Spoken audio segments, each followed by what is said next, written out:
Często jako ludzie zostajemy poddani emocjom. Czasami one przyjmują górę, czasami możemy je kontrolować, ale nie zawsze tak jest, bo jednak emocje to jest coś, co nie zawsze mamy na.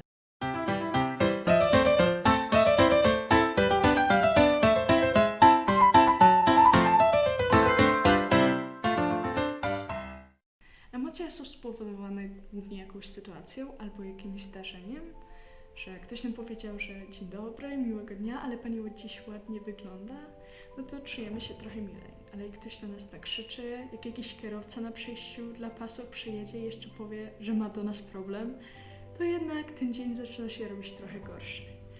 Więc po prostu te emocje są zależne od sytuacji. I to jest już pierwszy znak, że nie powinniśmy polegać na emocjach, ponieważ emocje są zależne od okoliczności. I to są totalnie losowe okoliczności, nie możemy przewidzieć niczego, co się zdarzy, więc tak naprawdę każdy dzień to jest taka trochę loteria, co będzie dzisiaj i jak się dziś będziemy czuć, zależy od bardzo wielu czynników. Drugie, co chciałabym podkreślić, to to, że każdy reaguje trochę w inny sposób. Ktoś jest bardziej emocjonalną osobą, ktoś jest mniej. Jak słyszymy o tym, że rozbił się samolot i że zmarło mega dużo osób i że to była mega straszna tragedia, to jedna osoba zareaguje, że rozumiem, bardzo przykro oczywiście, że ktoś zginął, ale jednak nie przejmie się tym jakoś super bardzo, szczególnie jeśli tam nie było żadnych bliskich albo krewnych.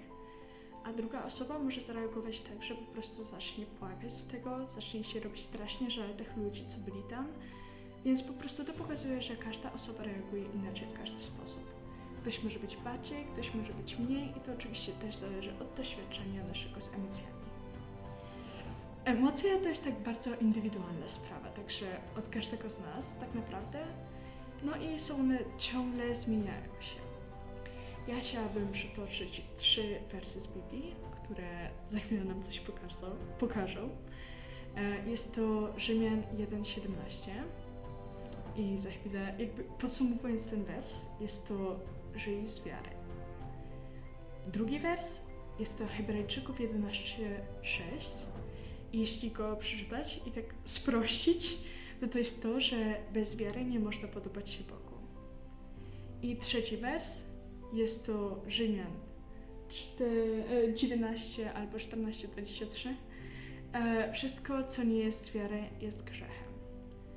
Czyli takim słowem kluczem w tych 3 wersetach jest słowo wiara. Wiara to tak naprawdę wszystko, co mamy. Jeśli wierzymy w Boga, to tak naprawdę zbawienie występuje z tego, że jesteście z łaski przez wiarę zbawieni. Więc po prostu dzięki naszej wierze jesteśmy zbawieni, mamy miłość Boga i te wszystkie rzeczy. Ale jeśli będziemy polegać na naszych emocjach, to nie zawsze tak będzie. Musimy mieć pewność. I ta pewność dla nas, jako dla chrześcijan, opiera się na tym, że mamy autorytet Słowa Bożego. Że mamy Słowo Boga, który do nas powiedział, co jest, jak, kiedy, gdzie i dlaczego, co powinniśmy robić. Jest to taka instrukcja naszego życia w skrócie i myślę, że to jest mega dobre. Tak.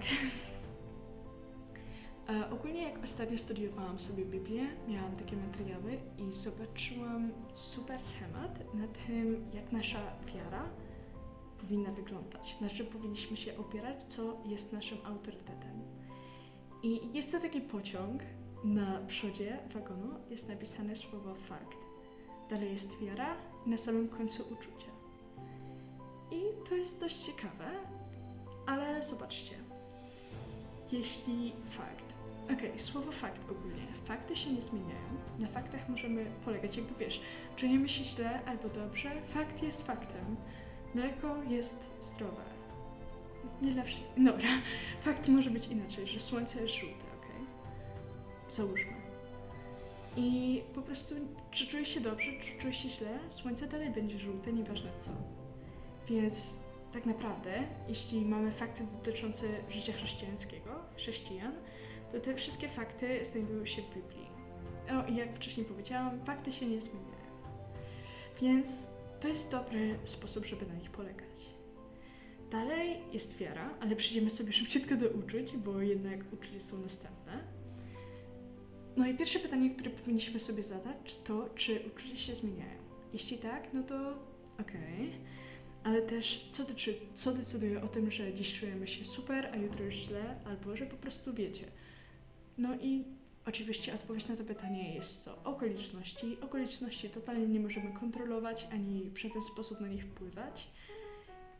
Jest jakby one trafiają w nasze uczucia i te uczucia są zmienne po prostu. I przejdziemy teraz sobie do wiary, czyli wiary. I tu są takie dwie opcje. Jeśli pokładamy naszą wiarę w uczuciach, no a nasze uczucia tak naprawdę są zależne od okoliczności, na które nie jesteśmy w stanie wpłynąć, to jak w takim razie będzie wyglądać nasza wiara? Warto się nad tym zastanowić, bo też jest druga opcja, która mówi nam, że jeśli kładziemy naszą jakby wiarę, opieramy ją na faktach, a fakt jest prawdziwy i niezmienny, niezależnie od tego, jak się czujemy, niezależnie od okoliczności, on jest po prostu, fakt jest faktem. To w takim razie, jak będzie wyglądać nasza wiara? Czy nasza wiara będzie zmienna, zachwiejna, czy raczej będziemy mieć pewność, że to ma sens, że to jest prawda i że to wszystko jest okej? Dla mnie to zrobiło mega dobre wrażenie, bo teraz w sumie wiem, że to dla mnie to ma sens, więc I'm follow it. I tak, myślę, że na razie to jest tyle z tego tematu.